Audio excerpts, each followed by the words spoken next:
Bueno, gracias Cecilia, gracias Ariel, un gusto. No habíamos tenido hasta ahora Igualmente, la oportunidad. Bueno, y un gusto volver a ver a algunas probablemente, a otros será la primera vez. Para mí es un gusto, para ustedes es una obligación. Entonces ya en ese punto, para un psicólogo hablar de que uno está puesto desde el lugar del deseo y el otro algo del deseo se jugó porque llegó acá al encuentro, pero también medio derivado en virtud de que es como cierta característica que hace que hay que consumir este espacio. Cuando por ahí me han invitado a dar alguna charla, algún encuentro o algo, me gusta jugar con esto de quién llega al espacio. Eh, lo mismo que quién luego ve una charla grabada. Yo siempre suelo grabar todas las charlas, lo aviso. Acá en este caso la están grabando también ya desde el instituto, pero siempre lo aviso porque después es un material que me parece interesante para poner a jugar en alguna otra oportunidad, sobre todo porque vamos a intercambiar relatos, experiencias, discusiones, todo en pos de aprender juntos. Y en ese sentido, no hay nada que no vamos a poner a jugar material de un paciente, no vamos a poner a jugar algo tan íntimo ni tan privado que no pueda revertir después un carácter de algo público. Para mí, siempre que empezamos un espacio con estudiantes de la formación de una carrera, me gusta interpelar a la lógica de la formación. Esto de que en la formación nos acostumbramos a producir conocimiento, en el ejercicio de la producción de conocimiento aparece algo siempre que ronda esto de la cita de autoridad, ¿no es cierto? A veces cuando yo estoy en este ejercicio de producir un saber, un conocimiento, algo, como que tengo esta necesidad, un poco la academia lo exige, lo requiere obviamente, de demostrar que hemos transitado la bibliografía, que la hemos incorporado para poder conceptualizar algo, pero después también pasa el reverso de eso, que es que cada vez que quiero poner a jugar una idea propia, me veo en la obligación de citar a alguien. Entonces soy como un compendio de citas constantes y muy poca elaboración personal. Esto se expresa en el tránsito de la experiencia de formación, de un grado, de un posgrado, de hasta un secundario, una primaria, y también sucede en ámbitos laborales, que cuando nos encontramos queriendo llevar adelante algunas prácticas, como que tenemos una versión conceptualizada de la práctica y no nos permitimos dejar atravesar por la experiencia. Cuando yo pensé la primera de las charlas, que fue dirigida a los terceros, originalmente estaba pensada una continuidad de las tres, luego por unos ajustes la fuimos adaptando, pero cuando pensamos en la circulación de las charlas, la primera se llamaba La autonomía en el laberinto, porque suponía ser como un tránsito, un pasaje de pensar. De hecho hay un textito breve escrito que se los colectivizaron a ustedes, que tiene que ver con pensar esto de animarnos a transitar un laberinto en el marco de hacer una experiencia. Cuando nosotros hacemos una experiencia, podemos representarnos, si nos representamos la idea de un laberinto, pareciera que va a ser algo sinuoso, complejo, o no sé, o lo que fuere, que presente una entrada y una salida, ¿no? Como la representación inmediata que tenemos, algo, un cuadro de doble entrada, una salida y muchos vericuetos. Bueno, en toda experiencia nos sucede algo similar. No hay una mejor forma de transitar algo. El azar podría hacer, si creyéramos en el azar, de que justo demos con el camino adecuado en un primer momento y entonces ingresemos, demos una vuelta y justo nos dio la salida. Puede pasarnos. Hay que ver si volvemos a transitar el mismo lugar, a pasarlo, si nos sucede dar tan rápido de vuelta con la salida. O puede ser que vamos por un lugar, nos chocamos con una pared, tenemos que retroceder, intentar construir otro camino, tratar de registrar los caminos que hicimos anteriormente.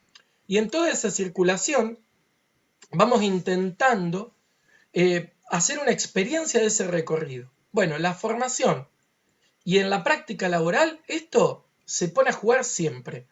Nosotros vamos construyendo caminos, recorridos, trayectos en los cuales vamos conociendo ese territorio, lo vamos demarcando, vamos tomando registros, notas, marcas, que nos facilitan, nos ayudan, nos permiten hacerlo de tal o cual manera. Y acá aparece esto de la nota de autoridad que les decía al principio, como para que no quede colgado y tratar de traerlo, que es que a veces quizás tenemos un mapa hecho ya por otro, que nos da una pista de cómo hacer el camino, el recorrido, pero ese mapa, salvo que sea un manual muy descriptivo, no nos enseña todo lo que hay en ese camino, por más que nos marque por dónde podríamos facilitar el trayecto de un lugar a otro, por dónde ingresamos y por dónde salimos. Podríamos tener una ruta perfecta, pero no nos marca lo que vamos a ver a los costados, ni en qué horario lo vamos a hacer nosotros, ni si ese día llueve o no llueve, si aparece alguna otra vicisitud. Ahora que estamos en esta carretera virtual, transitando juntos, si a alguno se le está cayendo internet, si alguno se hartó y sale, porque ya dice, bueno, mi punto fue hasta acá. Esto es como que tenemos distintas formas de hacer una misma experiencia. Porque en este momento la experiencia que estamos compartiendo, que vamos a compartir de una manera bastante meticulosa y puntual para tratar de no pasarnos de las 19:30, va a tener que ver con habilitar un lugar de reflexión y de encuentro en donde se supone que mi figura hace que les viene a ofrecer algo a ustedes a nivel conceptual, de experiencia, teórico, una apreciación, una exposición que va a tomar una vuelta dialógica en donde ustedes me van a ofrecer a mí devoluciones y nos vamos a nutrir y de esas devoluciones vamos a ir peloteando para todos lados. Entonces, habiendo entrado a jugar un poco con esto, es que les voy a proponer dos coordenadas. Primero, que toda pregunta que surja en el devenir de una exposición, sea mía o de algún compañero o compañera de ustedes, que aparezca por escrito, para que no tenga ese carácter como de interrumpirnos en el discurso, pero a la vez vamos a jugar con la interrupción, porque es necesaria la interrupción. El corte, el que alguno quiera preguntar algo. Entonces vamos a estar muy atentos al chat, cuando ya no tengamos que estar atentos a los DNI que van apareciendo y podamos estar atentos a que cuando suena el sonidito del chat nos esté invitando a preguntar algo, a una duda, a un aporte, una sugerencia, el pedir la palabra, pido palabra, por ejemplo, y entonces de esa manera intentar circular. En ese ejercicio podemos construir un orden, que en lo virtual es caótico. Si esto estuviera sucediendo en un auditorio, en un aula o en algo, el límite de nuestra presencia-ausencia está dado por una puerta que en algún momento se abarrota, si se llena de gente, y si yo estaba adelante y quiero ir al baño, todos se van a enterar, digamos, porque voy a pasar por el medio de todos, se van a empezar a mover para un lado, para el otro, se va a hacer ruido, empieza a chistar, che, fíjate, correte, guarda, no se escucha. Hasta que por ahí incluso el moderador puede decir, bueno, a ver, dejemos salir al compañero o compañera, sea que vaya al baño o lo que sea, la persona sale incómoda, se ve la necesidad de dar cuenta qué pasó en ese recorrido. Acá no. Acá en lo virtual salir es muy fácil. Pero hablar, intervenir no es tan sencillo, porque ustedes son 100. Vamos a mantenernos, todos nosotros hoy en esta charla somos 100. Desde el moderador que ocupa un lugar, yo que ocupo otro, Cecilia que ocupa otro. Y todos ustedes somos 100 personas. Coexistir en lo virtual requiere de algunos tiempos que se dan en este territorio de lo virtual.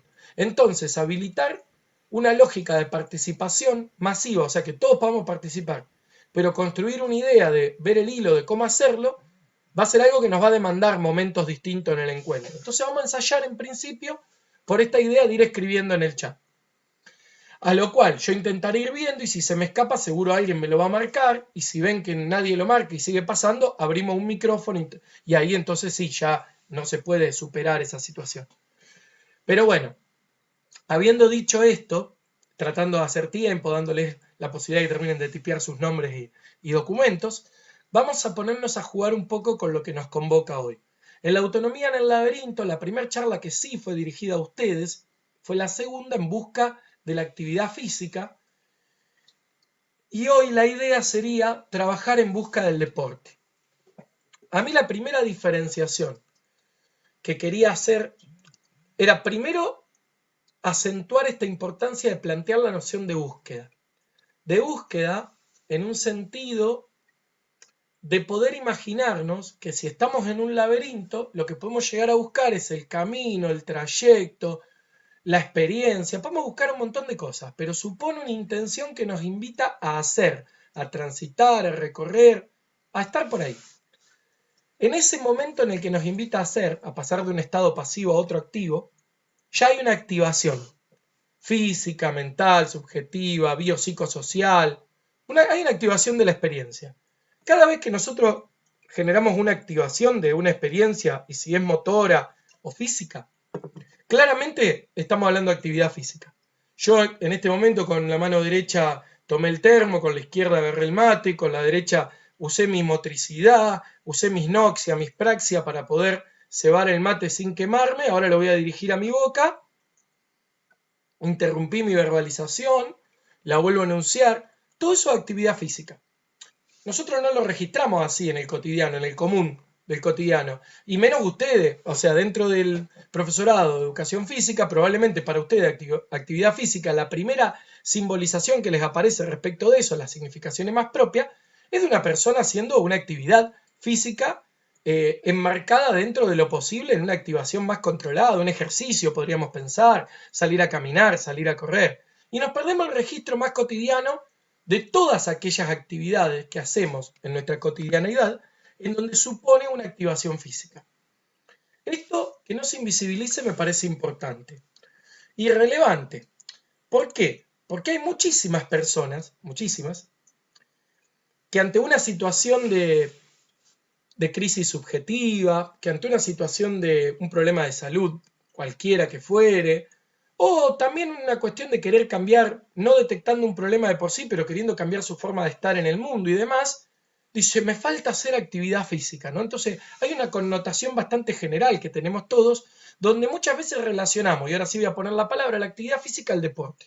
Entonces hay gente que está como muy negada a empezar a tomar, instrumentar en su vida un recorrido por actividades físicas más reglada, más sistematizada, con otra frecuencia, con otro registro de esa actividad, por el hecho de relacionarla automáticamente a una actividad más deportiva, con otras características, o en un emplazamiento específico donde pareciera que se hace esa actividad. La pandemia, que irrumpió con todo, algo que demostró a varios, por distintas características, es que el territorio de nuestra casa es un territorio posible para millones de prácticas. Hoy yo estoy en mi casa dando esta charla, compartiendo con ustedes, cada uno de ustedes está en su casa o el espacio físico donde lo encontró esta actividad, con sus cohabitantes probablemente o con sus compañeros del territorio donde se encuentran en este momento. Alguno capaz que hasta está en el trabajo disimuladamente con cámara, sonido apagado y un auricular tratando de escuchar. O sea, a todos nos agarró en contextos muy diversos. Pero en la generalidad de nuestro día, la mayoría de nosotros cohabita, salvo que viva solo, no importa, su espacio habitacional es el territorio donde se está llevando adelante el 80-90% de su actividad. Y el 80-90% de su actividad, con mayor o menor activación física, respecto de si vive en un buen ambiente, si vive en una casa, si tiene patio o no lo tiene, si por la tarea que realiza, siendo esencial o no, tuvo que volver al ruedo y sale más seguido, menos seguido, ha sido convocado a que el inicio de la pandemia y gran parte del desarrollo de la misma ha sido en los hogares, como territorio primero de la actividad.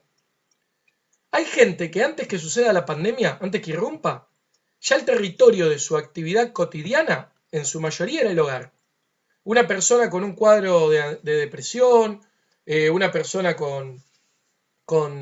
de tercera edad, una persona que está transitando algún cuadro de ansiedad o alguna situación fobígena a la que no le permite pensarse afuera de su casa, alguien que ya trabajaba virtualmente antes a la pandemia. Hay un montón de gente que por razones miles, patológica y no patológica, pasaban ya mucho tiempo en su hogar, que el seno de su vida cotidiana la mayoría del tiempo se desarrollaba en su hogar.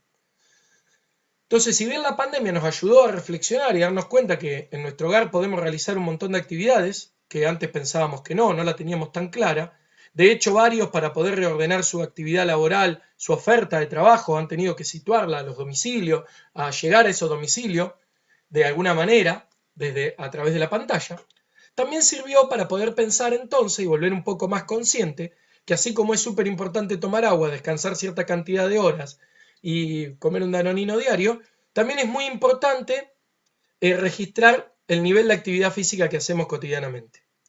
¿Cuánto nivel de actividad física tenemos respecto de aquella que nos sirve para actividades ejecutivas diarias? Hacernos la comida, desplazarnos dentro del hogar, hacerle upa a un hijo, a alguien, abrir una puerta, cerrar una puerta, subir, bajar escaleras, subir y bajar escaleras con una bici, sin esa bici, levantar peso, bajar peso. Todo eso hay que ver cuánto nivel de conciencia tenemos respecto de toda esa activación física cotidiana que hacemos. Para luego poder diferenciarlo y trasladarlo a cuando nos proponemos que enunciar actividad física responda a hacer una actividad concreta en un tiempo y espacio específico, con fines inmediatos a esa actividad de generar una activación motora en nuestro cuerpo y nuestro organismo, con una concreción, digamos, de que nuestro cerebro registre todo eso y participe activamente también, o sea que no responde solo a nuestro cuerpo, sino también a nuestro cerebro, a nuestro sistema nervioso funcionando y demás, para hacer una actividad organizada. Y dentro de esa actividad organizada generar cierta sistematicidad, rutina o algo, y esperar algo de esa experiencia. O sea, por ejemplo, si yo me propongo salir a caminar, puede tener un montón de objetivos esa experiencia de salir a caminar, pero cual fuere ese objetivo, el que se cumple de inmediato, que ya está implícito, está tácitamente puesto a jugar ahí, perdón, es el de que voy a activar físicamente mi cuerpo. Eso ya está puesto a jugar. Después yo lo puedo hacer porque quiero llegar mejor al verano, porque quiero estar mejor, porque quiero tener un mejor estado, porque es un espacio que encuentro para romper con el encierro, porque es un momento para mí, me pongo a pensar, porque disfruto de hacerlo, porque vivo en un lugar donde salgo a caminar y disfruto el paisaje, porque es un punto donde salgo a mirar algo, a encontrarme con algo. ¿Alguien habló? Lucas, tenés prendido el micrófono. Ahí está. Si fue involuntario, no pasa nada, y si fue voluntario, anotame por qué, y yo lo retomo en breve. Entonces, si nosotros nos ponemos a prestar atención a que registramos ese tipo de actividades, las podemos planificar y demás, después las podemos diferenciar con lo que podemos imaginarnos o pensar o problematizar acerca de qué entendemos por deporte. Cuando nosotros hablamos de deporte, lo primero que podemos pensar es que el deporte, si bien supone una actividad física, no supone cualquier actividad física. Supone una actividad física ordenada a partir de una tarea específica. Esa tarea específica está arreglada, reglamentada. Esa reglamentación no es solamente una cuestión normológica de cómo va a ser la actividad, sino que tiene que ver, no ofrece solamente un reglamento, ofrece características espaciales de dónde se lleva adelante la actividad, de vestimenta, de cómo se puede realizar. A veces sugiere edades específicas, divide categorías, divide si la práctica es unisex o si responde a un sexo en particular, divide si se hace al aire libre o si se hace en un emplazamiento cerrado, el tipo de medio, si es acuático, si es en el piso, si es saltando en el aire, si es tirándose de una altura específica. Cuando uno hace un deporte, la actividad deportiva no está definida solamente por lo que hacemos nosotros, los seres humanos que participamos de esa actividad, sino también por un montón de otras cosas que median a la actividad. El elemento en el cual se centra el deporte, si es una pelota, si es una jabalina, si es una red, si es un espacio territorial marcado con un odómetro que me mide exactamente los centímetros que hay de una distancia a otra, si es con determinado avión, avioneta, si me voy a tirar a tal altura o tal otra para ver si es paracaidismo deportivo, si es un paracaidismo que voy a hacer respecto de una acción táctica, lo que fuere. O sea, cada actividad, la que se nos ocurra en este momento, si es un medio acuático o no, cada actividad deportiva que se nos ocurra está íntimamente relacionada a la actividad física recreativa. La diferencia es que el deporte busca profesionalizar la actividad física, ordenarla, organizarla, reglamentarla, generar coordenadas que sean comunes para todos. O sea, cuando uno habla de normalizar algo, es volver lo posible de repetir la misma experiencia en iguales condiciones, así cambien totalmente las personas que realicen esa experiencia. Cuando yo les proponía a ustedes meterse en el laberinto, les decía que nos podían dar un mapa. Si nos imaginamos que para jugar al fútbol alguien nos trae el reglamento de fútbol, nos muestra la cancha y demás, tener con mayor precisión eso no significa que existan dos partidos iguales. No significa que existan dos personas iguales realizando el mismo rol dentro de una cancha, ocupando la misma tarea, ni pudiendo emular la misma acción, ni el mismo gesto físico motor, ni tampoco intelectual en el desarrollo de la tarea. Cuando yo digo que la mayoría de estas cuestiones deportivas surgen de lo recreativo, es que así haya sido pensado y mentada la actividad para darle un sentido de deporte, previamente fue experimentada por alguna experiencia, voluntaria o involuntaria, que llevó a que en una experiencia lúdica, o sea, donde lo lúdico en tanto juego y actividad creativa toma un lugar característico y fundante, permitió organizarla luego para ser replicada con otras personas, así sea un deporte de carácter individual o colectivo, para darle una sistematización y ofrecérselo a otros como una invitación a jugar. Antes de mirar lo que me escribieron, A mí me gusta muchísimo un escritor bastante popular de acá de Argentina, que vivió muchos años en España, que se llama Hernán Cassiari, que Hernán Cassiari fundó una editorial, fundó una revista que se llama Orsay, y también Orsay dispara de un cuento, en donde él explica en ese cuento, palabras más, palabras menos, cómo nació el offside en realidad, bien dicho, pero él juega con la palabra Orsay, como nosotros lo tomamos de esa manera, cómo nació en la práctica específica del deporte fútbol, cómo nace esto, a partir de darle otra consistencia al deporte en otra esfera. Yo no voy a contar el cuento acá, los invito a que lo miren en algún momento, es interesante, divertido, aparte respeta la historia, le pone todo otro color.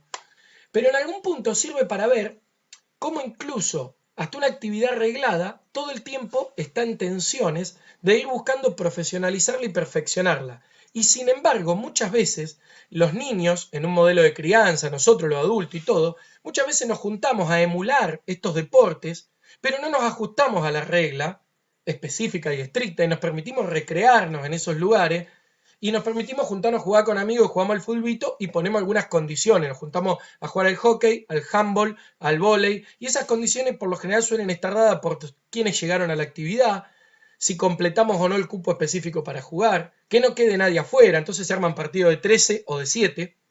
Yo tengo el récord de haber sido el único que logró en Pergamino armar un fútbol 7, muy criticado por 3 amigos de la Universidad de Rosario, porque no es que fueron 7 contra 7, sino que me llevé 3 compañeros, yo estudiaba Derecho, invité a 3 amigos a conocer mi ciudad y a juntarnos y les hablaba de las bondades de mi grupo de amigos que nunca te dejaba pata.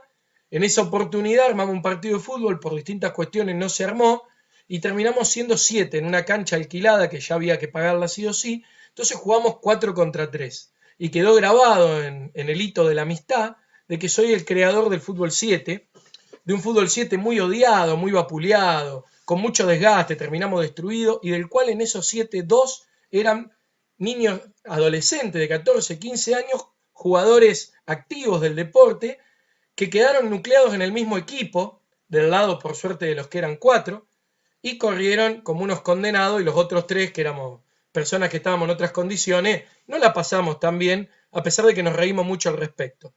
Pero todos consideramos que estuvimos jugando al fútbol. El chiste hizo que se vaya a otro lado, la regla exacta diría que no respetó ninguna lógica de los fútbol que están estipulados, pero sí fue recreativo, lúdico, se hizo en un emplazamiento pensado en esos fines, la pelota era una pelota esperada para tal deporte, el tiempo era el que dispone la canchita, pero se respetó el tiempo, hicimos una división en 2 tiempos, respetamos incluso eso, pero respondió otro tipo de lógicas, de cómo ya inauguramos el formato en cancha, que no estábamos respetando algo de eso. Entonces, a mí me interesa que ustedes, como formándose como profesionales que van a trabajar como profesores de la educación física, y que no solamente uno dice el profe de educación física, antes mal dicho el profe de gimnasia, entonces para discriminar eso, que a ustedes sé que les interesa y mucho que se discrimine, que el profe de educación física no es el profe de gimnasia, sobre todo porque muchas veces no se hacen actividades de gimnasia específicamente para discriminar eso, pero por otro lado porque es mucho más amplio, ustedes tienen que imaginarse que hoy, que todavía no están graduados, su título les va a habilitar un montón de incumbencias profesionales, desde dedicarse como profesores en el ámbito educativo, de dedicarse como entrenadores personales, de trabajar en clubes, de trabajar en instituciones de discapacidad y salud mental, de trabajar en instituciones de consumo problemático, de trabajar en un montón de ámbitos, trabajar en la municipalidad, en la provincia, en nación o en sector privado, trabajar en articulación con un montón de otros profesionales de otras disciplinas. Y si bien ustedes van a aportar un saber específico muy rico y muy nutrido, siempre ese saber específico vale en tanto y en cuanto lo podemos poner a articular con otros discursos. Como en mi caso, como psicólogo hoy acá charlando con ustedes, a mí no me interesa psicologizar la cuestión, entonces me interesaba tratar de usar términos que no son míos, que no son propios, y por eso seguramente los he utilizado muy mal para definir deporte, actividad física y demás, para poder charlar de la importancia que tiene para cualquier persona en su constitución subjetiva desde sus primeros años de desarrollo hasta los últimos, cómo todo el tiempo estamos en relación a la actividad física y al deporte. O sea que cuando ustedes piensen el sentido de su carrera, empiecen a analizar de que están estudiando una carrera que habla desde que salimos de la panza y empiezan a mirar los primeros gestos motrices que tenemos, hasta el día que nos meten en el traje de madera, donde todo el tiempo la actividad física fue parte de nuestra vida y donde todo el tiempo, en algún punto, nuestra relación entre lo finito y lo no tan finito de la actividad física y el deporte como un instrumento masivo cultural, porque el deporte, una función que cumple, es que es un objeto de la cultura. La actividad física de por sí también, pero el deporte es un objeto de la cultura donde en cada ciudad, en cada pueblito o en cada país hay distintos objetos culturales puestos a circulación, pero en todos, sin excepción, en algún momento el deporte es ordenador de esa cultura. En las prácticas educativas, en algún momento se lleva a practicar tal o cual deporte, se enseña ese aprendizaje. En los clubes, como invitación a espacios de sociabilización y crear contextos posibles para compartir.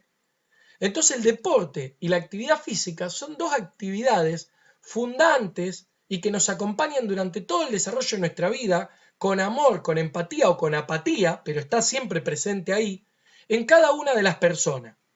Entonces, antes de seguir entrándole algo más y mirando lo que había preguntado el compañero, quiero ver si antes de seguir esta charla pueden compartir conmigo este registro de la dimensión que tiene la actividad física y el deporte en la vida de cualquier persona, más allá de que después podamos entrar en lo particular de diferenciar una actividad de la otra o de poder pensar cuáles son nuestras incumbencias allí, porque cada vez que hablamos de lo deportivo, todos ustedes disparan 1000 preguntas de cómo hacer con situaciones concretas en el club, en esto, lo otro, que es lo más conocido por ustedes.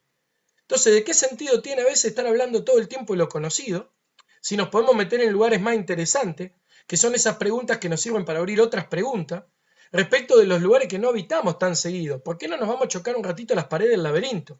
Entonces, mi primera pregunta para inaugurar esta charla hoy y para hacerla distinta a las otras dos, porque era un poco la idea, yo me imaginaba el mismo grupo y hoy llegar a un espacio muy dialógico, igualmente quiero llegar a ese espacio dialógico lo mismo, contextualizando un poquito, es si ustedes se imaginaban que podíamos arrancar esta charla de hoy en esta dimensión de la importancia que tiene para mí, en la constitución subjetiva de una persona, la relación cotidiana con la actividad física y el deporte.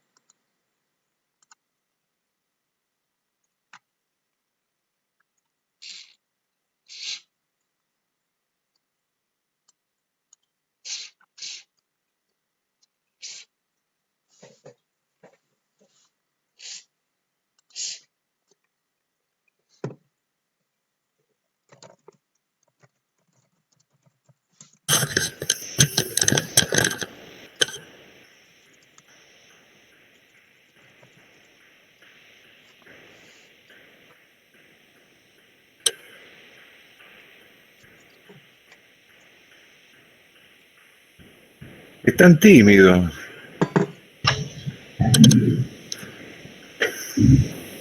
No se la esperaban que Pablo ya los haga pensar en esta nueva Las primeras 3 situación. preguntas, las primeros 3 que pregunten son gratis. Del cuarto en adelante tienen que empezar a levantar el 1 en la nota, digamos, del trabajo que van a hacer. Ahora, siempre pasa lo mismo, ¿viste? Cuando vos estás en la charla, están desesperados para que termines para hacerte las preguntas. Ahora, si vos le decís, bueno, ahora paro y pregunten, no pregunta nadie.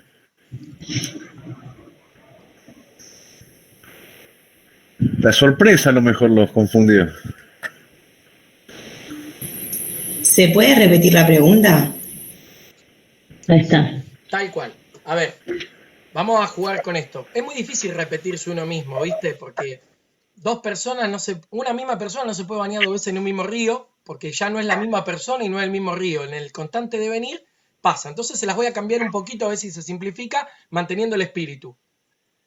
¿Qué les parece a ustedes, estudiantes de cuarto año del profesorado de educación física, ¿no es cierto?, que puede tener como un valor constante si todas las personas, incluso ustedes mismos estudiando lo que estudian, le habían podido dar esta dimensión que yo les ofrecí de la actividad física y del deporte, de decirle que es algo que no solo que es constitutivo y cotidiano de todos nosotros, más a los argentinos, habitan nuestra cultura todo el tiempo, si ustedes se habían dado cuenta que es tan importante para alguien, porque eso también les abre el campo donde ustedes pueden trabajar.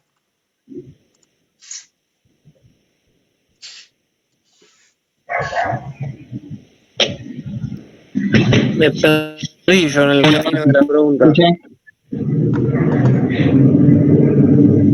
Alguien se perdió, dijo. En tanto introducción. Recién Nahuel prendió el micrófono, pero no sé si se equivocó o quería preguntar algo. No, dije que me Perdón, perdí. ¿se escucha? Sí, se escucha, Facundo. Permiso, buenas tardes a todos y a todas. Profe, tenemos una analogía de cambio y permanencia de Heráclito ahí. Pero, a ver, hablo desde la experiencia personal, ¿no?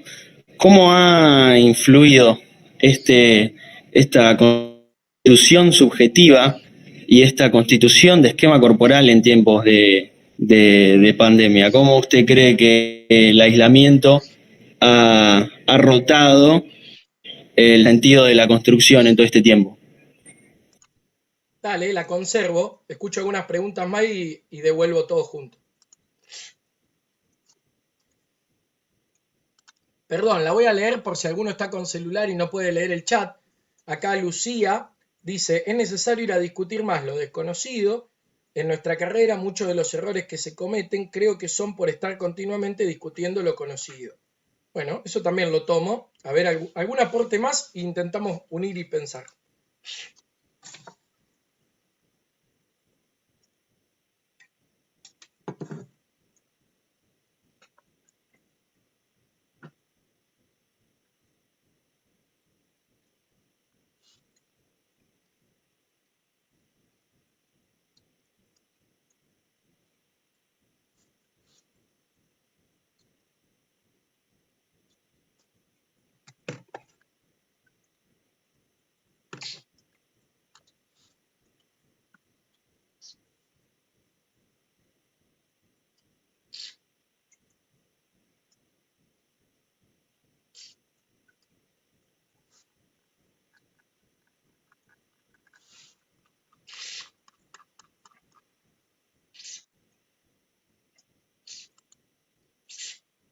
Bueno, no voy a ser tan malo de gozar de esto porque no estamos en análisis, estamos en una clase. Pero el silencio dice mucho más a veces que las propias palabras, ¿sí? Acá hay otra pregunta. Jerónimo, no tengo micrófono, pero por mi parte pienso que de hecho el deporte institucionalizado hegemonizó la actividad física y lo amplió de las posibilidades del movimiento humano, fragmentándolo y especializándolo, además del riesgo de ser no solo una creación cultural, sino que productor y reproductor de muchas, de muchas culturas, muchas veces en el mismo camino que la opresión. Lindo tema. Bueno, ahí está. Vamos por acá. Si alguno más va aportando, lo vamos viendo, pero vamos por acá. Voy a empezar por la del medio, digamos, o sea, la que no estaba escrita, el que tomó la palabra y pudo plantear recién las dudas respecto del esquema corporal y la pandemia, ¿no es cierto? Para no irnos del hilo conductor del inicio de la charla, a lo cual no tengo drama en meternos en el esquema corporal y la pandemia, pero me parece más interesante introducir por este lado. Yo les voy a compartir un breve texto que seguro va a circular, lo va a poner después Cecilia a circular con ustedes, yo se lo pasé hace un rato, que lo escribí en relación al primer encuentro y al otro, no van a encontrar nada demasiado iluminado, pero en ese pequeño escrito van a ver que hay una parte donde le dedico un apartado al teletrabajo. ¿Por qué? Porque hoy, profe de educación física, psicólogo y cualquier profesión que se imaginen en todos los índoles, estamos llevando adelante las prácticas en el teletrabajo. O sea, algo que metió la pandemia, acá Facundo creo que era quien me había preguntado, que metió, digamos, este contexto de lo virtual, es que en algún punto, yo lo que decía al principio, todas nuestras prácticas, todo lo que se está llevando a cabo, se lleva a cabo en el marco de la pandemia. A mí lo que me hace ruido de esa pregunta, tratando de unificar pandemia sí, pandemia no, con esquema corporal, es intentar leer desde dónde está esa preocupación. Si estaría para el profe de educación física intentando acompañar una actividad de alguien desde el marco virtual, atrás de la pantalla, viendo si la persona realmente está pudiendo hacer un registro genuino de su esquema corporal al momento de llevar adelante la actividad física, por ejemplo, o en relación a la representación subjetiva y conceptualizable que podamos hacer de cuáles son los esquemas que se configuran o desconfiguran en el marco de lo virtual. A mí me parece que por el tiempo que estamos transitando, y si bien hay edades de desarrollo que son más preocupantes que otras, es muy complejo contestar eso en el segundo nivel de dimensión de análisis. En el primer nivel de dimensión de análisis respecto de qué tan claro o específico podría una persona tener un registro de su esquema corporal para traducirlo a través de lo que pueda ver o no desde una pantalla, y yo le propongo a cada uno que haga su propio examen imaginándose esto. Antes de la pandemia, ¿existían, vamos a llevarlo al plano deportivo, existían canales que ofrezcan gimnasia y actividad física en la tele? Lo voy a hacer medio retórico porque sé que está dura la respuesta, pero para ir pensándolo juntos. Para nada, nadie se lo imaginaba. ¿Alguno que piense como Álvaro o alguno piensa distinto? ¿Nunca vieron a nadie haciendo gimnasia en la tele? Sí, en la tele sí. Yo creo que sí había también. Había, pero no era una herramienta que se utilizaba como alternativa. Por ahí se tenía para la gente que no disponía del tiempo, pero lo que siempre se buscó fue más que nada la presencialidad. En lo deportivo o en la actividad física, siempre con un asesoramiento. Pero siempre hubo. Les hago una pregunta en paralelo, ahora después seguimos desarrollando, pero por ejemplo, ¿nosotros tendríamos la misma visibilización de la cantidad de deportes que hay si no se hubieran aparecido algunos canales deportivos todo el día y a la vez transmitido, por ejemplo, las Olimpiadas de verano y de invierno? ¿Nosotros tendríamos dimensión genuina? Esta generación, ustedes, conocerían, y la generación de sus padres, ¿conocerían la mayoría de los deportes de los cuales hoy al menos de nombre los tenemos ubicados si no hubiera estado algunos canales donde transmiten durante 15 días de corrido los Juegos de Verano y los Juegos de Invierno, por ejemplo? O los Paralímpicos, o los Juegos Sudamericanos, o los Mundiales de Rugby, de Fútbol, los torneos de básquet. Piensen la magnitud de cosas que existen hace 70, 80, 90 años, ustedes la tendrán más clara que yo, a nivel formalizado, con estructura y demás, pero en la visibilización, sin un bonadeo en Argentina, a pesar de que no es tanto mi devoción, ¿creen que habría tanto conocimiento respecto de la heterogeneidad de disciplinas a las cuales había que prestar la atención en las pantallas por fuera del fútbol? Seguramente no. Yo por lo menos considero que no habría tanto conocimiento, por lo menos sobre la cantidad y la variedad de deportes y de actividades que hay. Más que nada, hoy en día se ve en los canales deportivos deportes federados, de los cuales incluso yo con 24 años, nunca había escuchado hablar algunos. Y me entero porque los veo en la televisión, si no, a lo mejor ni me enteraba. Y eso que estamos en cuarto año del profesorado. Usted sabe, voy a tomar esto último primero porque es algo que resuena en todos lados. Yo cuando hice la carrera de grado, me cansé de ver todo lo que la carrera no me enseñaba. Siempre tenemos esa falta, ¿no? Uno ve todo lo imposible, todo el contenido que no entra en el grado de la carrera. Ojo, que uno después piensa que se tiene que especializar a posteriori y demás. Y algo que está bueno aprender es que en realidad los instrumentos y las herramientas que nos brindan en el grado, o lo que nos deberían de brindar en el grado de las carreras, son elementos de apertura y no de cierre. Esto lo dije bien claro la semana anterior. Si alguno cree que cuando le den el título de profesor y o licenciado de educación física terminó de estudiar, se está poniendo un techo y una decepción muy angustiante que le aconsejo que la empiece a trabajar desde ahora. ¿En qué sentido? Es para siempre el foco de la cantidad de aprendizaje que vamos a tener. Cuando nosotros elegimos una elección de vida, porque de lo que queremos trabajar tiene mucho que ver con lo que nos imaginamos proyectándonos nosotros lo que queremos ser, en esa elección de vida la formación es permanente y constante. Entonces siempre va a ser insuficiente, a pesar de que acuerdo con las críticas, que hay muchas cosas que no se ven en los grados y podrían ser necesarias, pero siempre va a ser insuficiente de todo lo que hay disponible. Y agradezcamos que sea así, porque significa que como sociedad somos dinámicos y cada vez están apareciendo nuevos intereses, nuevas oportunidades, nuevas búsquedas de generar otros deportes, herramientas, conflictos, configuraciones. Entonces, si volvemos a la pregunta de hace un ratito, de si en el marco de la pandemia, ¿qué lectura podemos tener o no del esquema corporal? Miles. Hay miles de lecturas. Por ejemplo, en psicología hay 28.500 interpretaciones que se están haciendo de lo negativo y de lo positivo, que es menos, que se podría rescatar en pandemia, pero también algunas lecturas son necesarias hacerlas en el contexto de que hay situaciones que se adelantaron, se impusieron a partir de esto, pero que muchas de ellas ya estaban sucediendo. Yo no hago una apología de lo virtual o de la televisión, pero cuando sostengo de que gracias a los medios, a pesar de que también los critico mucho en el nivel de consumo y de lo que venden y ofrecen lo que tienen ganas, pero también si no existiera esa oferta constante de información, mucha información no la conoceríamos. Hay gente acá en Rosario que practica, por ejemplo, yo me enteré hace poco a través de un paciente que practica fútbol americano. Me contó que lo hacen en el río, que lo hacen en invierno, en condiciones re precarias, lo cual te implica tener un estado físico muy bueno, pero como que y encima que la práctica por toda la vestimenta, la ropa y todo, y el clima nuestro, si no lo haces en invierno no lo disfrutás. Pero por ejemplo, yo no me imaginaba que acá en Rosario había práctica de fútbol americano. Y sin embargo, todos nosotros, yo tengo 35 años, me crié mirando películas y series yankee, todos nosotros, la mayoría de las películas de adolescentes, de secundaria y de que van a pasar a la universidad, la beca va a ser por fútbol americano o por porrista, dos modalidades que acá en Argentina tanto no se explotan. Primero porque no se practica ese deporte y segundo porque lo otro no tiene tanto, al menos en el conocimiento que yo tengo, no es una actividad que esté tan masiva, ¿sí?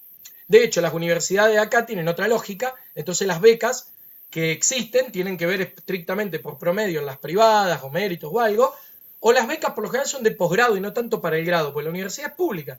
Entonces tiene otra característica nuestras preocupaciones. Pero en Estados Unidos nos denuncian, detrás de la práctica deportiva, la desigualdad, la exclusión y la meritocracia, que se esconde detrás de la selectividad de aquel que va a llegar en el deporte específico, va a tener una beca para estudiar una carrera universitaria. Entonces también nos demuestra que es un bien y un objeto cultural, porque pone en relación otros objetos culturales. No se lo puede pensar aislado el deporte, sin el consumo, dentro del capitalismo. No se lo puede pensar aislado al deporte sin la estructura educativa y el sistema educativo. No se lo puede pensar aislado al deporte por qué se asignan más o menos recursos si responde después al modelo de ciudadano que quiere configurar tal o cual Estado-nación. Cuando nosotros vemos que en China, en un juego olímpico, tiene determinado rendimiento su deportista en relación a las medallas que sacan y demás, y después vemos que su formación, desde la primaria, desde los primeros años de formación hasta la secundaria inclusive, como lo llamamos nosotros, ellos lo llaman de otra manera, la formación en educación física tiene un lugar prioritario en su currícula y a la vez tienen un desarrollo específico de cada actividad y en pos de cómo cada uno está, lo acompañan, lo desarrollan, que algo de esto lo propone, no le quiero cambiar el nombre, si no me equivoco, Anselmi, que viene diciendo que es importante pensar la hiperespecificación en relación a las potencialidades, no como un carácter excluyente y exclusivo de algunos, sino como una potencia de otros, donde decís, che, si hay algunas personas que tienen este registro y potencia y no son actividades tan conocidas, ¿por qué no hay en los primeros años, cuando hay más plasticidad corporal, fomentar un poco más el desarrollo de estas actividades para intentar ser competitivo en esas áreas también a nivel de la competencia? Entonces, la actividad física y el deporte son actividades que están totalmente compenetradas en un montón de modelos. Si nosotros pensamos nuestra historia de la construcción de nuestro modelo de salud, nuestra salud no es sin la actividad física y sin el registro que tengamos de nuestro cuerpo, nuestra imagen corporal y cómo lo ponemos a jugar en distintas actividades. Pero tampoco nuestra educación no es sin la actividad física, porque nosotros desde el hecho de la postura, que todos tenemos una postura totalmente incorrecta, desde la postura que podemos tomar, de la manera en la que podemos hacer reposo, el tiempo que permanecemos sentados, el tiempo que permanecemos parados, si nosotros tuviéramos un registro más integral de nuestro cuerpo, y eso se aplicara en distintos ámbitos de los cuales transitamos desde muy niños a todo nuestro desarrollo, también tendríamos todo otro formato de estar. La generación particularmente de 25 años para abajo es una generación que va a tener un problema en la cintura y en las cervicales tremendo, porque una generación que se crió cabeza abajo, como estoy viendo un compañero ahí, mirando el celu. O sea, creemos que una postura cómoda, nos tiramos para atrás, ustedes son profes y lo hacen también. Entonces, todos los puntos de apoyo, donde tendríamos que apoyar nuestro cuerpo para estar descansando y reposando las vértebras y demás, todo el tiempo lo estamos alterando. Yo durante un par de años hice gimnasia postural global para corregir mi cuerpo y lo primero que aprendí a entender es la cantidad de compensaciones que hacemos a nivel inconsciente cuando tenemos algún acortamiento, algo, cómo nos estamos poniendo, disponiendo, cómo nos apoyamos mal, rectificamos una manera y la otra, porque no tenemos un claro registro de nuestra imagen corporal de cómo sería la forma correcta de sentarnos, acomodarnos. Entonces miren si no es importante la actividad física y el registro de nuestro cuerpo y nuestra imagen corporal para poder estar más saludables cotidianamente, para poder explotar mejor algunas potencialidades, digamos. Entonces, en relación a la pandemia, si altera o no la imagen corporal, pensemos en los niños. Yo tengo una nena de 4 años y medio y un niño de 1 año y 3 meses. ellos ya estaban pensados ser institucionalizados, ya venía la niña haciéndolo, mi hijo empezó la adaptación y luego obviamente se interrumpió, en un jardín. Por suerte el jardín maternal público que tiene Rosario acá en 1 de Mayo y Gaboto. Digo por suerte porque yo soy un fiel defensor de la educación pública en pos de todo lo que brinda y sostiene y soporta como capital cultural que nos ofrece. En tal sentido, ellos tienen educación física desde entrada, desde el juego, pero le buscan la postura, que no permanezcan sentados tanto tiempo, que no estén acostados de cualquier manera. Uno jugando va invitando a incorporar y apropiarse de maneras de estar con el cuerpo en un espacio, la diferenciación entre mi cuerpo propio y el del otro, aprender los límites, poder distinguir y referenciar, digamos, qué actividades puedo hacer, de cuáles no, qué distancias, lo visoespacial, si estoy para subir en tal lugar o en tal otro, la carga de peso y de fuerza, si tengo fuerza para colgarme en un juego en el arenero, si puedo realmente desplazarme en una especie, yo le digo escalera, pero no sé cómo se llama, en esa escalera colgante que voy enganchándome y haciendo equilibrio, si tengo realmente la fuerza para hacerlo o me caigo constantemente en la arena, cómo ejercito eso. Desde el juego nos convocan, todos los juegos están pensados, con cierta lógica la calistenia, que nos convoca a que nuestro cuerpo tenga una forma de desplazarse en el espacio, donde adquiera habilidades y fortalezca músculos necesarios para desarrollarse que posibiliten otras habilidades. En un desarrollo ideal o esperable, tenga el modelo de Montessori o tenga el modelo de quien tenga, hacemos cierta actividad de exploración con nuestro cuerpo en el entorno, donde a partir que encontramos límites y déficit que se nos ponen en el medio, se nos va obstaculizando el entorno, superando esos obstáculos, con creatividad, con ingenio, y cada niño lo supera distinto, uno pasa por el costado, el otro busca otro elemento para suplementar y subir, uno agarra y empuja hasta tirarlo y pasarlo por encima. Cada uno va desarrollando habilidades propias y luego socialmente en la sociabilización, habilidades colectivas, porque incorpora las habilidades de los otros, a partir de hacer experiencia y explorar. Entonces imagínense cuánto de la imagen corporal influye en nosotros, adultos, a partir de nuestra historia desde el primer momento de estar siendo. Completamente influye. Tiene una importancia y una relevancia clave en todos nosotros. Y ni hablar en la etapa adulta, porque no hay una edad en la que aprendimos a tener un cuerpo. De hecho, nuestras limitaciones y nuestras potencialidades nos van acompañando con cada año que incorporamos de experiencia, en donde quizás potencialmente incorporamos una habilidad nueva para algunas cosas y ya no tenemos el rendimiento suficiente o la destreza para realizar otras que teníamos en otro momento. Entonces necesitamos de aporte, de soportes, de apoyos. Y todos los apoyos que puedan haber, incluso aquellos que complementan actividades profesionales, fueron pensadas a partir de las extremidades de nuestro cuerpo. Todos los apoyos están pensados a nivel de las máquinas simples. El concepto de máquina simple viene de la física y se utiliza en todos los objetos tecnológicos disponibles, en donde está el punto de apoyo, el tornillo, la palanca, que son distintas formas que fuimos incorporando desde la evolución del Australopithecus al Homo sapiens, pasando por distintos momentos del desarrollo de la humanidad, en donde fuimos viendo que para realizar más actividades y de mejor manera teníamos que extender nuestras extremidades porque nos presentaban límites. Entonces, el reconocimiento del límite nos lleva a nosotros no a darnos la cabeza contra la pared, sino a ser creativos para buscar adaptaciones y cambios creativos para ver de qué manera ofrecemos soporte a esos límites. En lo deportivo utilizamos muchísimo la palabra del límite, del reconocimiento de en qué momento estamos para superarlo, para motivarnos, para generar distintas iniciativas, pero el límite muchas veces te lo puede dar la destreza física o bien la capacidad de plasticidad neuronal y adaptabilidad que tengamos para generar destreza subjetiva en momentos muy veloces, tomar muy buenas decisiones en cortos periodos de tiempo para compensar lo que nuestro cuerpo no nos ofrece por sí mismo. Por eso tenemos en el básquet, donde no se espera personas bajas, que la mayoría de los jugadores más hábiles que ha dado la NBA, por tomar en algún modelo, han tenido una altura promedio para abajo, y no la altura esperable de otras condiciones.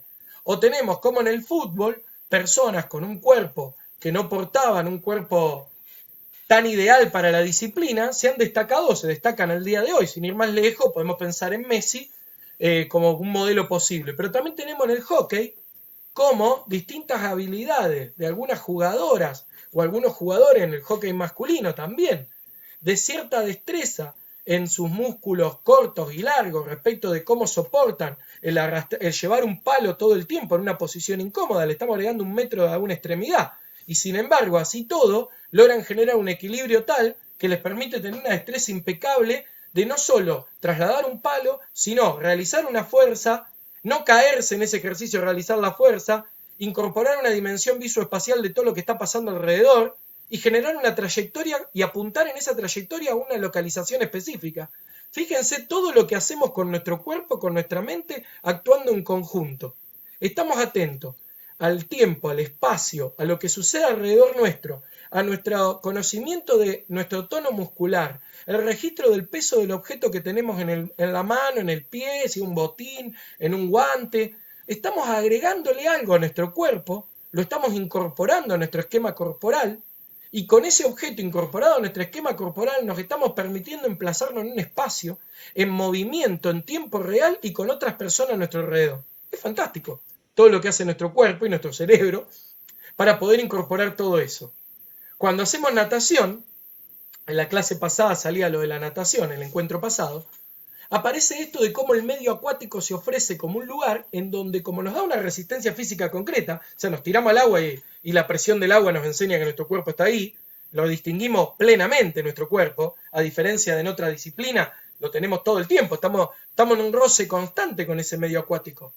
Nos muestra nuestra capacidad, no solo de la destreza física que tenemos, sino también de soportar ese desarrollo específico que hacemos con un montón de otros imponderables. Esperen que como estamos en casa, tengo que mover la computadora acá para pasarla a mi compañera, para que pueda seguir trabajando mientras que yo charlo con ustedes.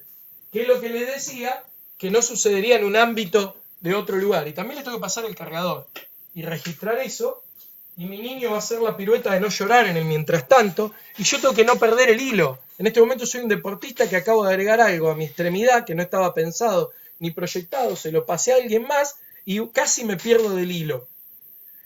Cuando nosotros hablamos en un deporte, a diferencia de una actividad física no reglada, algo que es fundamental entender es la capacidad de atención y concentración.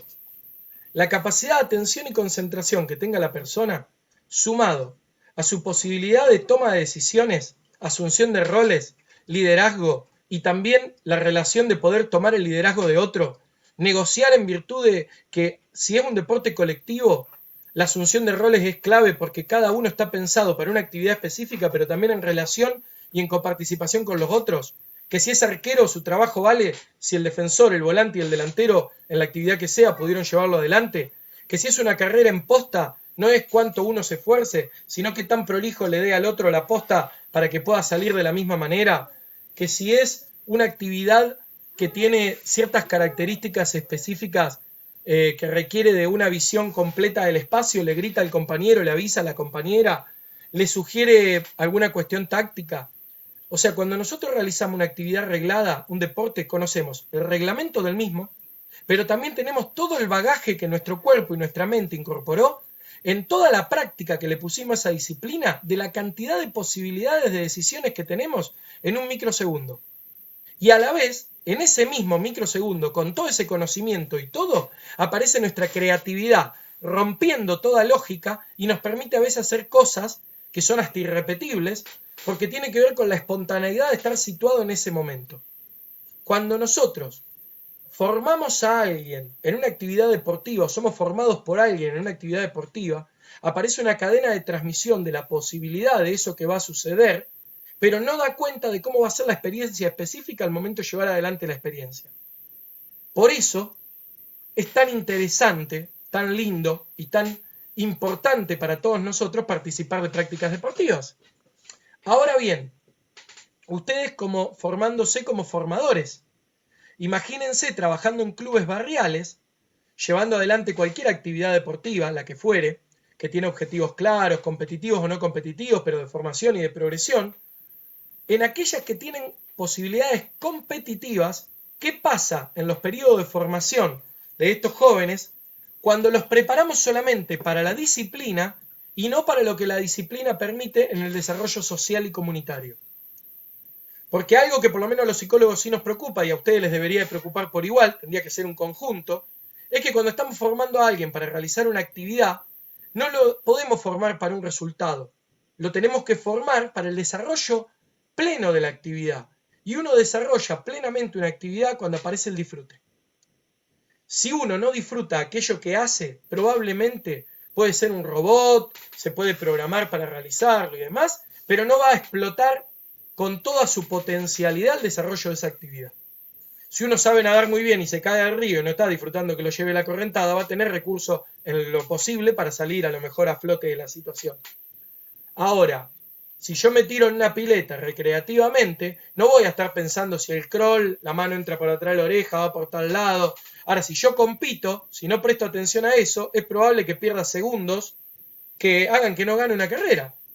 Y en algún punto, todo el que compite, hasta en lo recreativo, como les conté al principio de la charla, el día que jugué con mis amigos el fútbol 7, el mayor enojo del fútbol 7 es que los que éramos 3 perdimos. Pero para los 4 era el enojo. Porque la excusa que habilitaba que nosotros hayamos perdido no era que ellos habían jugado mejor y así había sido, sino que estábamos en diferencia. Entonces ya nosotros nos habilitó decir que había 2 pendejos que jugaban con ellos y corrían más, decir que nosotros estábamos más cansados, que no tenía lógica hacer eso. Y entonces así todo había parecido lo divertido, pero le anulábamos lo divertido que tiene jugar cuando no hay un fin de una competencia más estricta, que es que alguien goza de ese resultado también y lo pone como parte de lo que invita a jugar. La competencia, en un sentido, es sana y posibilitadora. En otro sentido, es totalmente iatrogénica y compleja. Si yo compito con el afán de destruir al otro, es totalmente compleja. Si yo compito para una cuestión de darle entidad a la actividad, aquel que dice que lo más importante es jugar, esa es la competencia que está bueno inculcar cuando somos formadores. ¿Y saben en qué lógica de jugar? Con lo que el juego ofrece y soporta y poniendo a jugar nuestra creatividad. Porque vos te podés ir satisfecho habiendo perdido un partido. No solamente Bielsa es el único ser sobre la tierra que puede enojarse por ganar un partido y puede irse contento por haber perdido otro. Hay un montón de gente que piensa lo mismo. Lo que pasa es que socialmente no está bien visto. Entonces, ¿por qué? Porque nuestra cultura ha arrasado con estas otras lógicas interesantes que están detrás del deporte y de la actividad física. Entonces, si nosotros trabajamos en un club, el club nos va a demandar resultados. Entonces, cuando nos caretea el club y nos propone que el resultado es generar buena formación, generar lindo grupo, cohesión grupal, pertenencia con el espacio, todo lo lindo que enmascaran en los discursos siempre los clubes en relación al rol social que tiene el club, la expectativa que se tiene. Y después, por otro lado, el profe le dice tenemos que ganar la categoría. Se da la complejidad en la que todos nosotros, tengamos el rol que tengamos y llevemos adelante el lugar que llevemos adelante, vamos a transitar. Ahora, está en nuestra creatividad poder darle una vuelta a eso en relación a la formación. Porque nosotros, en algún punto, el que elige entrar en el segmento competitivo no puede negar las reglas en las cuales se basa la competencia. Vos podés mantener el fair play, por llamarlo de alguna manera, pero no necesitas para mantener el fair play hacerte hacer un gol en contra. Porque ahí hay una terceridad. Cuando se armó la discusión con lo de Bielsa, la terceridad en ese partido era el árbitro. Es muy raro que alguien le pida a su equipo que vaya para atrás.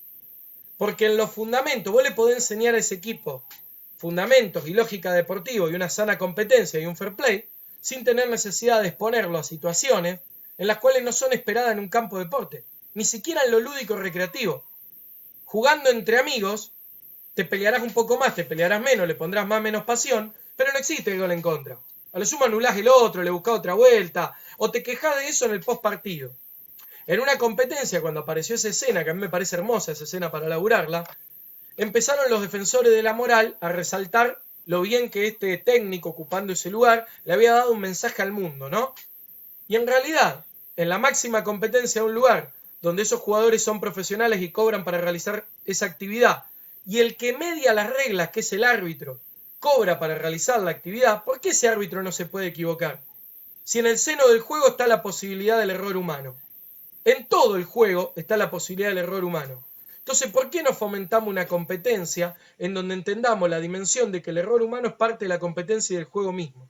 Entonces eso permite que vos podés competir sabiendo que podés ganar, perder o empatar. Cuando nosotros nos preparamos para acompañar procesos de formación, en donde trabajamos que podés ganar, perder o empatar, una pregunta como ¿cómo podemos hacer para que no esté esa competencia y goce el rival? No, eso es un cambio cultural. Yo creo que la diferencia es que, estando esa competencia presente, ¿cómo podemos hacer nosotros para manejar esa situación? Porque nuestro rol es diferenciar. Esperen que voy a cerrar un segundo la puerta.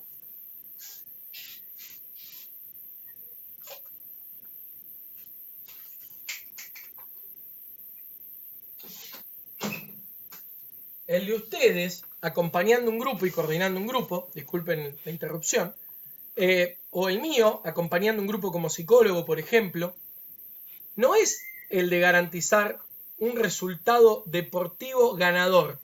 Es el de garantizar un resultado deportivo. Y cuando uno habla de garantizar un resultado deportivo, es preparar un equipo para que esté apto para competir.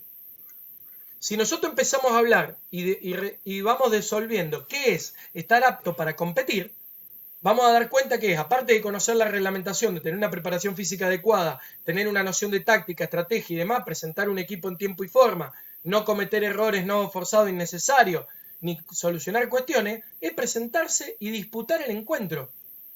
Es la riqueza que tiene todo deporte, es la del imprevisto. Porque tenga la habilidad que tenga la disposición que tenga el formato que tenga, puede hacer de que la competencia siempre está al imprevisto. Siempre hay algo que puede suceder que aquel que parecía que iba a ganar no lo haga, que aquel que parecía que no estaba lo suficientemente preparado te dé una sorpresa, y que aquel que parecía que era de primera y otro era de la décima, estén en un mismo nivel, en cualquier característica de cualquier deporte. Sobre todo, porque en la mayoría de los cuadros de cualquier deporte, voy a tomar el fútbol porque es el que me gusta y soy un burro, pero lo disfruto mucho viéndolo y jugándolo. Pero entonces, como soy un burro, me siento cómodo opinando de algo que no soy bueno, porque en ese caso opino con una humildad tremenda de mi parte porque soy un burro. Esto utilizo a propósito la connotación de burro porque así te definen en mi época aquel que cuando le daba el pase de lo que es el gol hecho no lo realizaba, el que se define que pone un corazón y corre un montón, entonces ya eso, y no falta nunca, entonces vos tenés tu lugar, pero en la caracterización nadie espera mucho de vos. Entonces el día que vos hiciste un juego diferente ese día, no te convertís en crack, pero te felicita todo el mundo, y es muy gracioso, esa felicitación es parte de darse cuenta que hiciste un esfuerzo extraño, que algo te salió bien, porque si no, al que juega crack siempre, nadie lo suele felicitar tanto en la informalidad entre los amigos. El día que juega para la miércoles, por decirlo maripronto, se le dice, che, hoy fuiste un perro. Llama la atención siempre, el que destaca siempre llama la atención cuando no lo hace, y ahí recibe la crítica, y el que no destaca nunca llama la atención el día que sí. Entonces como que algo ahí pone la situación. Cuando nosotros formamos grupos, y nos toca trabajar con eso, tenemos que estar atentos a esa dimensión, en donde nosotros, en esa dimensión, la mayoría no llega. Yo el otro día le decía en el encuentro pasado, que había una pregunta por deporte y por fútbol, yo les decía, del fútbol de primera división, los invito a que vean, hice dos entrevistas, pero una particular a César Palmieri. César Palmieri es el psicólogo de Unión de Santa Fe. Y él cuenta cómo ellos trabajan las áreas de deporte, particularmente las de fútbol, en todo lo que es la preparación de inferiores. Es impresionante el porcentaje de chicos que no llegan a tener alta competencia. No estoy hablando ni siquiera primera división oficial, sino alta competencia, seguir manteniéndose en el fútbol después de los 18 años. O sea, poder dedicarse a eso. Casi el 90% queda fuera de todos los que en ese año están en la categoría donde o te vas con el pase en la mano o te hacen tu primer contrato. Siempre las historias que se destacan para ver que no solo el grupo de amigos hace eso, sino que el diario hace lo mismo, otro. A nosotros nos gusta la historia épica, del que era un burro y triunfó. Entonces por eso Palermo, en una connotación extraña para la vida, tiene una historia de película, como le decían los periodistas. Y después que es crack siempre, pero en las finales no le sale, no funciona, y por eso a Messi lo van a torturar por el resto de su vida, así ganemos los próximos 2 mundiales. Pero en algún punto, eso al periodismo lo convoca. Entonces yo me acuerdo de la historia del jardinero Cruz, ese era el apodo de Cruz, un tipo que parecía que había aprendido a jugar la pelota a los 26 años cuando había debutado en la primera división. Y en realidad era una persona que había hecho las inferiores, que no había tenido la posibilidad de jugar en primera en su momento, pero que siguió entrenando, mantenía un buen estado físico y en un momento alguien lo vio, lo convocó y debutó. Ahora bien, eso parece que fuera algo aislado, y sin embargo todos estos chicos de 18 años que no le hacen su primer contrato, la mayoría intenta en otro club a lo mejor, o muchos de ellos ya desisten de la idea de jugar a la pelota y empiezan a pensar qué otra cosa van a hacer. Muchos de ellos que siguen jugando, ¿por qué no nos podemos imaginar en algún momento de su trayectoria como futbolista, que esto lo ha demostrado por ejemplo la Copa Argentina, que juegue un equipo de primera y un equipo de la D y tengan un valor de juego similar? Si la táctica la conocen por igual, la estrategia la conocen por igual, lo que hay de diferencia son los recursos. El entrenamiento es por igual y los físicos no son superlativos. Sí hay recursos y hay condiciones que hacen al desarrollo de la actividad. En la D, la mayoría no vive del fútbol, tiene otro trabajo, su cuerpo está expuesto a otro desgaste, tiene menor hora de descanso, no tiene un preparador físico encima, no tiene un kinesiólogo cuando se lesiona, no tiene otro preparador físico para acompañarlo en la vuelta a una lesión, no tiene aquel que le segmenta si es arquero como arquero, defensor, volante, delantero, no tiene la hiperespecificación que tiene hoy un cuerpo técnico, que un cuerpo técnico de primera división en el fútbol argentino tiene entre 18 y 20 colaboradores, de los cuales nadie los conoce por nombre y apellido, salvo el primer entrenador, el segundo y en el mejor de los casos el médico del club, son los tres conocidos de un cuerpo técnico. Ahora, estamos hablando de un cuerpo técnico de primera división, tiene entre 15 y 30 colaboradores.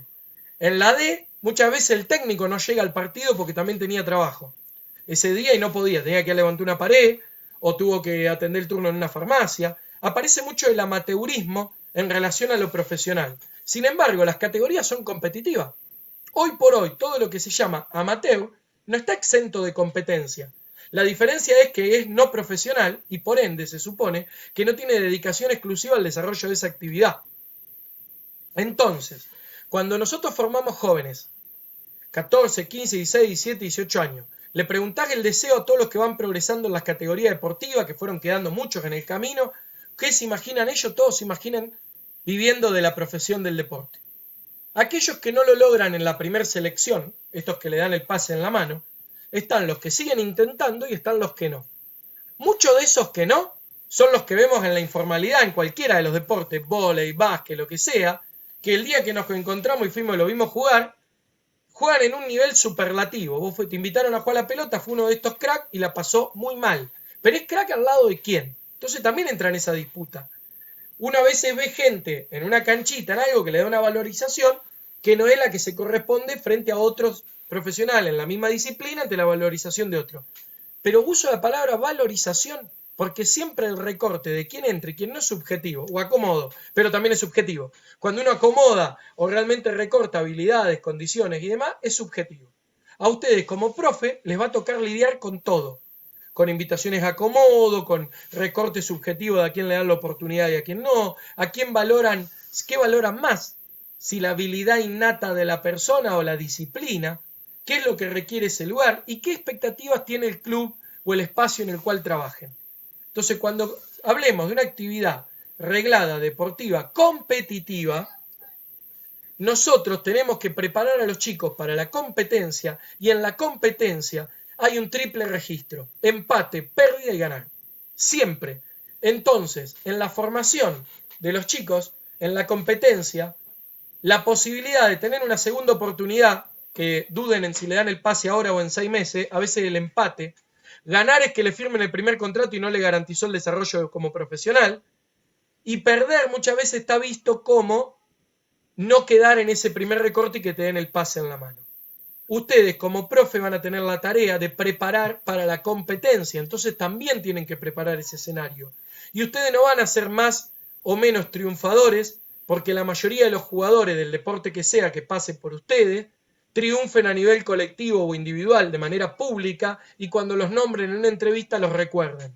Va a tener el mismo valor que aquel que se lo cruce en un día y los atienda como médico, aquel que los atienda en un taxi, en un colectivo, en una granja o algo, y le diga, vos me cambiaste a mí, me marcaste, porque me preparaste para un momento en el que yo tenía mucha expectativa, ansiedad, esto, lo otro, no tuve el resultado que esperaba, pero conté con las herramientas para poder afrontar de mejor manera una situación, que no va a ser tan sencilla porque implica un duelo, y en todo duelo hay un tiempo de elaboración del mismo.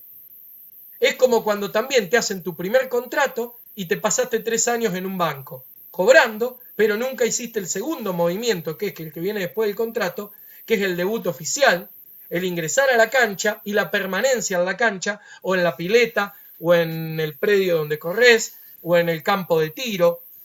Hay muchos lugares que se ponen en juego en la formación de personas para la disciplina deportiva competitiva, en la cual ustedes en soledad no van a poder llevar a cabo. Porque claramente seguro el ISEF y ninguna formación ni ningún lado les va a dar elementos para que ustedes sean kinesiólogos, psicólogos, que ustedes puedan ser traumatólogos y muchas veces nutricionistas, y muchas veces ustedes detectan eso como un vacío en la formación. Y ahí se pierde la especificidad de por qué eligieron estudiar lo que eligieron estudiar. Porque uno se puede seguir formando y nutriendo con mucho conocimiento, pero nunca puede tener el conocimiento total de una cosa. Y si uno busca ese conocimiento total, está errando para su propio camino y para aquellos que le está transmitiendo por dónde ir en el laberinto. Siempre hay que trabajar con otros, siempre hay que invitar con otros y siempre hay que apuntar a apoyarnos en el trabajo en equipo. ¿Cómo vamos a acompañar el proceso de jóvenes, de adultos, de tercera edad que estén llevando adelante una actividad individual o grupal que requiere reglas, consensos y que hay otros actores, porque por más individual que sea la actividad, parece que reglamenta la actividad, el veedor de la actividad contra el que compite, la manera en la que sea, si ustedes no trabajan en equipo? Entonces también, algo que yo les quería dejar hoy como otra gran pregunta, es que si pudieran dimensionar la importancia que tiene la actividad física desde el momento mismo del nacimiento. De hecho, en la concepción, en la panza también, activamos un montón. Y van mirando cómo nos movemos, de qué forma, en qué posición estamos, si estamos haciendo fuerza o no para salir, si pateamos o no pateamos. Desde el primer momento que nos vamos gestando hasta el último, nuestro cuerpo nos habla. Y está en nosotros cuánto registramos de ello. Nuestro cuerpo nos enseña y nos dice muchas cosas. Entonces nuestro esquema corporal que preguntaba hoy el compañero nos acompaña durante toda la vida. Porque una cosa es el esquema corporal y otra cosa es la imagen corporal que nosotros tenemos. Digamos, el esquema corporal responde a una configuración subjetiva que yo les recomiendo leer a Esteban Levin, que es profe de educación física y psicólogo y que ha escrito y desarrollado muchísimo en distintas tramas y teorías varias en discapacidad, en salud, en el juego, el deporte, en las preguntas que siempre tienen ustedes de cómo trabajar con niños con problemas, cómo trabajar con adultos con conflictos. Bueno, Esteban Levin es un autor muy importante argentino que vale la pena leer en algún momento de su vida. Pasen por ahí, léanlo. Pero, por ejemplo, él habla de algo que se llama plasticidad simbólica, que es la capacidad que tenemos de adaptar no solo nuestras conexiones neuronales y demás, sino la forma de leer nuestro cuerpo y agregarle y restarle cosas a nuestro cuerpo y agregarle y restarle cosas a nuestro pensamiento y todo, y cómo se configura un todo ahí, interesantísimo para poner a laburar. Entonces el esquema corporal es súper necesario, pero la imagen corporal también. Y mucho de ella, está construida y conformada en la cultura en la cual habitamos y vivimos. Entonces no podemos no pensar esta variable en relación al contexto donde estamos. No es lo mismo criarte en Rosario, digamos, que criarte en Pergamino, como me crié yo, o criarte en Angola, o criarte en Kenia, o criarte en China, o criarte en Surinam. Depende en qué contexto uno se críe, su cuerpo, sus trayectorias, su cotidiano, estuvo dispuesto a distintas vicisitudes, potencialidades y demás que nos forma de otra manera. Por eso el que entrena en la altura tiene determinada capacidad de oxigenación, que no es superhéroe, sino que del momento cero hasta el desarrollo se formó en un contexto que lo llevó a respirar de esa manera, a poder correr, caminar, hacer la misma actividad que hacemos todos, con mucho más esfuerzo de algunas partes del cuerpo que nosotros a lo mejor no esforzamos de la misma manera, pero nosotros desarrollamos otra. Por eso en algunos lugares tienen determinada altura de talla promedio y en otros tienen otra. Por eso en algunos lugares tienen mayor posibilidad o adaptabilidad a determinados medios específicos y en otros no. Y por eso algunos territorios son más o menos propicios para desarrollar tal o cual actividad. Sin embargo, nosotros acá nos proponemos hacer patín sobre hielo. O sea, no porque lo consumimos, nos gustó, nos parece alucinante, pero si no hay una pista que se preste a tales fines, en Buenos Aires sé que hay, acá en Rosario desconozco, es muy difícil llevar adelante esa actividad. Pero todos nosotros consumimos películas de patinaje hace años. Entonces, miren cómo la televisión se mete también para instalarnos demanda. ¿Cómo se le va a ocurrir a un rosarino hacer patinaje sobre hielo? Sin embargo, hay un montón de rosarinos que seguramente lo pensaron. Entonces vos decís, ahora, si vos me decís un chico en Bariloche que tenga como objetivo destacarse en el patinaje sobre hielo, es muy probable, porque su territorio, su contexto de vida se lo propone. Ahora, a cualquiera de nosotros se nos puede ocurrir hacer trekking. Es mucho más probable que se le ocurra a los cordobeses, a los mendocinos, a los sanjuaninos. Pero a nosotros seguramente se nos puede ocurrir también como una actividad posible hacer trekking. Ahora, el trekking nuestro es más en el llano, no es tanto en obstáculos con determinadas alturas. Entonces hay gente que tiene deseos, anhelos o sus proyecciones por fuera de los deportes hegemónicos tradicionales que responden al contexto donde viven. A nosotros acá se nos propone el remo, que a otros que no viven cerca del río o del arroyo el remo le pasa del costado. O para poder hacer remo tienen que pasársela viajando para hacer esa disciplina. Fíjense la potencia del deseo, que uno puede desear hacer algo que no se le ofrece el contexto, ir a construir el contexto posible para hacerlo. Entonces miren la plasticidad que tenemos las personas para hacer aquello que deseamos. Por eso mismo, las invito a pensar, qué feo sería estar haciendo algo que no deseamos, estar en un lugar que no queremos, estar escuchando algo que no nos interesa y nos lo imponen. Bueno, también tenemos que tener plasticidad para saber que muchas veces tenemos que pasar por experiencias que no nos interesan para nutrirnos de las mismas y poder definir si claramente las queremos hacer o no. Entonces, en busca de la actividad física, mudado a en busca del deporte, no era que Pablo les viniera a tirar algún aporte significativo clave para que ustedes se vuelvan cracks el día de mañana como profesores de educación física, profesora de educación física o licenciado, sino invitarlos con muchas preguntas. Yo cada vez que hablo en algún lado me gusta tirar preguntas y no contestar ninguna, sobre todo porque la mayoría las estoy elaborando porque no las tengo las respuestas y me nutre más lo que ustedes proponen.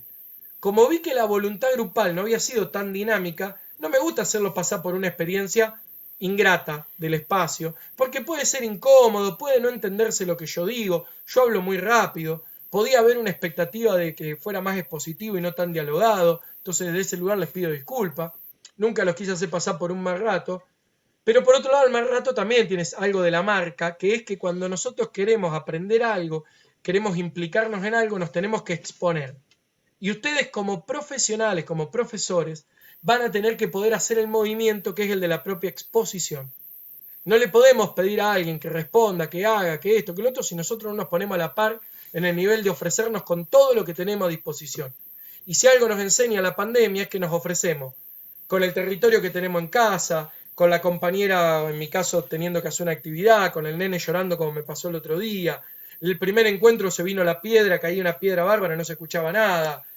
Nos puede pasar de que se nos caiga la conectividad, que vean el cuadro de atrás y digan, este es medio zurdo, o este qué le pasa.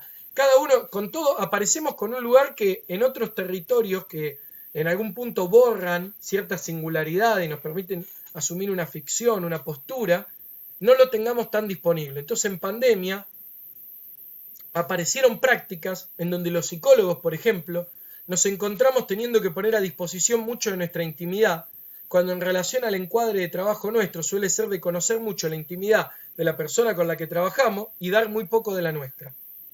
Por ejemplo, a ustedes les va a pasar que su cuerpo también va a hablar respecto de la actividad, que lo que ustedes cuenten, la forma de vestirse, todo hacen una radiografía de nosotros. Ahora, ustedes no tienen por qué hacer una mascarada, salvo que de esa manera estén más cómodos. Si el conocimiento que ustedes tengan no va a tener que ver con que si tienen barba o no tienen barba, si están medio pasado de kilo, menos pasado de kilo, si tienen tal o cual vestimenta de marca, si se bajan de una moto, una bici, un auto 0 kilómetros, si todo eso son características culturales que responden a muchas cosas, pero no va a decir cuánto ustedes sepan y cuánto ustedes están dispuestos a comprometerse. Ustedes se pueden bajar de un Audi en el medio de una villa miseria y estar súper comprometidos a trabajar ahí, y no poner en reparo nada, ni mirar en ningún momento al costado a ver si sigue estando el auto o no. O se pueden bajar de una bici toda cachuza, despintada, lo que sea, en el medio del club regata, digamos, y capaz que te miran mal todo el trayecto y eso no dé cuenta de cuánto vos sabés o cuánto no. Yo les voy a contar algo personal para que se entienda lo que digo. Cuando yo soy gerente de administrador de un centro de centro educativo terapéutico y director, y por lo general a mí me gustan las entrevistas al principio, me gustaba tomarlas en ronda. O sea, no teníamos escritorio nosotros en el encuadre físico de nuestra dirección, porque no pensábamos el laburo de esa manera, lo pensamos en equipo, pensamos la cogestión, pensamos un montón de cosas que no son tan visibles en algunas lógicas. Y entonces mi socio, que tiene otra edad, que tiene otra característica, cuando teníamos alguna reunión importante me decía, tratá de llegar de otra manera, no vengas en la bici que llegué transpirado. Y yo, medio a propósito, también es como que lo hacía peor. O sea, un día me llegué con una remera con un agujerito. Entonces yo le decía, mi narcisismo era tan fuerte también, que no hacía que lo físico se me ponga por delante, que mi aspecto o algo, porque creía que yo tenía algo importante para decir. Por suerte maduré de esa experiencia y me ayorné a que hay contexto para cada cosa también. Y tuve que pasar por la experiencia para eso y darme cuenta que a veces también determinada estética o algo hace a cierto encuadre de la disciplina. Entonces, si bien no todo tiene que ver con cómo nos brindamos y nos ofrecemos, la exposición que hacemos de un lugar no puede ser sin cuidar el lugar. Entonces a veces uno dice, a mí me gustó el profe porque habló re coloquialmente, nos trató de che, boludo, tal cosa, fíjate tal esto, lo otro. Y eso realmente en algunos contextos no corresponde. Porque eso no nos damos cuenta y lo trasladamos después y lo hacemos donde hay chicos. No nos damos cuenta y lo trasladamos al lugar y nosotros nos convertimos en modelo. Yo en este momento, así para ustedes no sea alguien significativo en la carrera, en esta charla revestí cierta investidura que me dieron más o menos lugar por lo que pudieron escuchar. Entonces yo tenía que ser cuidadoso con mis palabras, con la forma de contarles algo y armar un relato. Y también con la forma específica de algo, de transmitir un conocimiento, saber. No subestimarlo ni sobreestimarlo. Ofrecer algo y también demandar algo. Entonces mi pedido de cerrar el micrófono y proponer que hablen no era exponerlos en un plano de discutirles lo que pudieran plantear, sino invitarlos a participar. Mi segundo registro de decir, che, esto no va por ahí, es no volver a hacerlos pasar por esa mala experiencia. Entonces terminé ocupando el resto del espacio, estamos llegando a los 3 minutos finales, no queda demasiado lugar para la pregunta, pero en algún punto tampoco fue apareciendo acá en el chat, entonces me pareció que estuvo habilitado al principio y que si no aparece a veces hay que saber registrar y leer los momentos. Y no por eso me siento ni respetado, ni que no me dieron bolilla para hablar mal y pronto, que no les interesó lo que tenía para traer. Creo que a veces los títulos también son medios complejos. La forma de darse a expresar en las primeras palabras pueden habilitar o pueden cerrar un espacio. Pero yo creo que la responsabilidad es del que lo está dando. Entonces el mejor mensaje que les puedo dejar es que hay que ser plástico, atender a cada singularidad, poner lo mejor de uno, pero saber registrar el contexto y no forzar contextos que no están disponibles. Por más que yo cree que para mí la mejor manera de aprender es ponernos todos juntos. Si yo me pongo en caprichoso y sigo insistiendo con eso, ustedes se llevan un momento ingrato. Eso lo tienen que pensar en cada vez que ustedes estén frente a alguien, siendo ustedes los que van a impartir el conocimiento, o tengan a alguien frente a ustedes haciendo un esfuerzo importante, y más ahora en pandemia atrás de una pantalla, en compartir algo. Antes de llegar al primer registro, que es el de la valoración, lean el contexto, porque todo sucede situado en un contexto. Entonces, la actividad física y el deporte se diferencian sobre todo por los contextos que le dan sustento a la realización de lo mismo. Ahora, es muy probable que los dos estén íntimamente relacionados y se parezcan. La autonomía en el laberinto es una invitación a pensar que el desarrollo autónomo de una persona va a estar dado porque potenciemos el desarrollo total de esa autonomía partiendo de la nuestra propia. Y en tal sentido, nos hagamos cargo también de cuánto de nosotros ponemos a jugar para que esas decisiones que se llevan adelante tengan sentido y sustento. Entonces, no demandar a aquellos que no ofrecemos, y no desde un lugar moral, sino desde un lugar de donde nos interpela cuando somos formadores de alguien. O sea, si uno cree que la sola chapa, el título, la disciplina, es lo que ya autoriza ese lugar, está yerrando el camino y está en el momento del laberinto donde se está chocando varias veces la misma pared, probablemente por no haber hecho un registro de la experiencia y no darse cuenta que ya pasó por ese lugar. Ahora, en algún momento todos vamos a pasar, entonces no tengan la frustración de animarse a ser espontáneos y genuinos. Bríndense con lo que ustedes tengan, bríndense con la totalidad de la persona que son. Habiliten sus hobbies, sus experiencias, habiliten todo. Entonces, en tal sentido, habilítense a participar, a aprender y a brindar lo que tienen en el momento que lo tienen y en el contexto que están transitando. Y habilítense a recortar lo que allí aparece. Acá, en este punto, hemos llegado al final de mi elocución del día de hoy. Les quiero agradecer a Cecilia, a Ariel, a todos ustedes por haber estado presentes, haber aguantado, los que pudieron hasta el final. Les agradezco a los que terminen viendo el video también. Y les dejo copiado el link acá en el chat, pero ustedes después lo replicarán y lo van a recibir, de lo que pensé como un disparador para esto, porque no sabemos si nos volvemos a encontrar en algún momento, y por ahí pueden surgir de ahí otras preguntas que hoy no aparecieron, otras cosas, o los puede ayudar un poquito a acompañar ese escrito que tengan que hacer, en donde les propongo que se pongan a jugar ustedes en el escrito, sean libres y critiquen bastante este espacio, porque cuando criticamos con la capacidad de potenciar el pensamiento crítico y no solo solamente un criticón, es cuando realmente aparecen las propias palabras y aparece la autoría. Y la autoría garantiza lo lúdico y lo lúdico garantiza la creatividad y nuestra salud mental. Entonces, hoy por hoy hay que dar lugar a nuestras prácticas en salud mental. Gracias.